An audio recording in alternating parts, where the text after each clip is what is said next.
अभी राहुल और ज्योति अपने घर को चले आए। जैसे ही राहुल ज्योति घर के अंदर आए और अपनी मम्मी को मुस्कुराते हुए देखकर, क्या बात है मम्मी, आप इतना मुस्कुरा क्यों रही हो? बात ही कुछ ऐसी है, तुम्हारी नानी का कॉल आया था, आज उन्होंने हमें बुलाया है, कल को हम सब नाना नानी के घर जा रहे हैं। फिर ये सुनकर तो राहुल ज्योति की खुशी आसमान छू गई।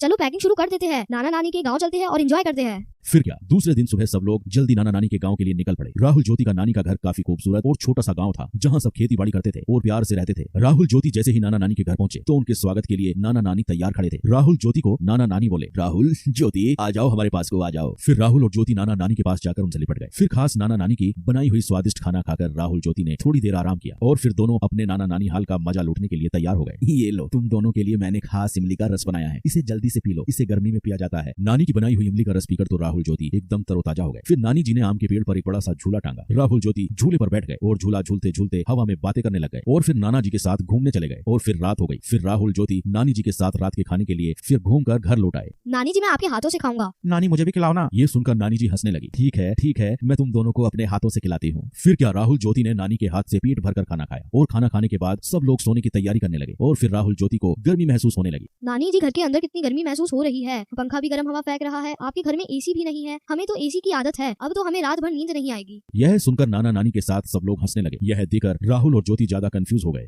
आप सब हंस क्यों रहे हो, हमने कुछ गलत कह दिया क्या? ना बेटा ना, तुमने कुछ गलत नहीं कहा, छोटा सा तो हमारा गांव है, हमारे पास एसी कैसे होगा बेटा, लेकिन हमारे पास। अभी राहुल और ज्योति अपने घर को चले आए। जैसे ही राहुल ज्योति घर के अंदर आए और अपनी मम्मी को मुस्कुराते हुए देखकर, क्या बात है मम्मी, आप इतना मुस्कुरा क्यों रही हो? बात ही कुछ ऐसी है, तुम्हारी नानी का कॉल आया था, आज उन्होंने हमें बुलाया है, कल को हम सब नाना नानी के घर जा रहे हैं। फिर ये सुनकर तो राहुल ज्योति की खुशी आसमान छू गई।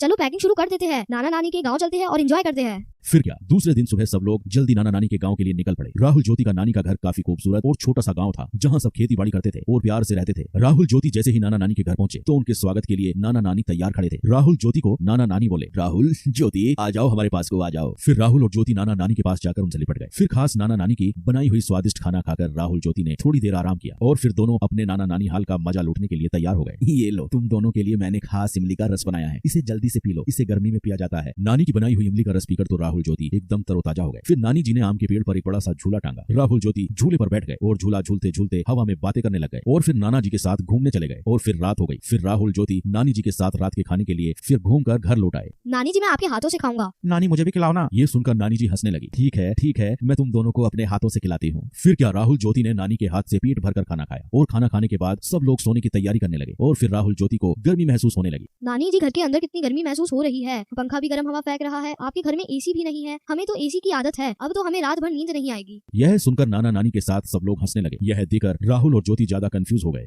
आप सब हंस क्यों रहे हो, हमने कुछ गलत कह दिया क्या? ना बेटा ना, तुमने कुछ गलत नहीं कहा, छोटा सा तो हमारा गांव है, हमारे पास एसी कैसे होगा बेटा, लेकिन हमारे पास।